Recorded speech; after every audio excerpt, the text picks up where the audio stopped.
Biza meni otim Mamad Ibrohim. 16 yil bo'ladi Anguzani, shu Anguzani qismini qilaman. Boshqa meni hech daromadim yo'q. Meni xos, meni 12-13 nafar nonxo'rman, shunisidan ro'zim o'tadi.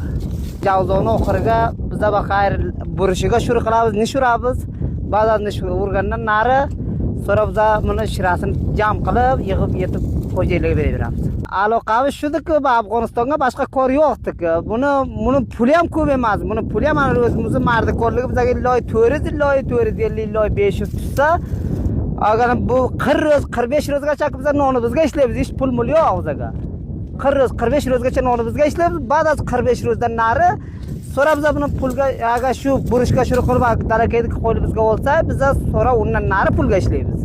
Undan nari ham 100 gram, 50 gram, 80 gram, 200 gram so'ra kiloga chiqib boradi. Bu so'zga bu kiloga ham emas, u gaplar ham yo'q buga qadlaga. Kiloga chiqqandan nari so'ra biz 500 ishlaymiz so'ra ro'zimizni. Dollardaga dollar 200 dollar kilosini olayversa, bizlarga ham ko'p bo'lib boraveradi. Agar 100 dollar kilosini olayversa yo 10 dollar kilosini olayversa, kam bo'ladi. U agar 15 dollar bo'lsa, ko'proq bo'ladi, 20 dollar bo'lsa, ko'proq bo'ladi. G'arbchilik Afg'onistonga tani yo'q.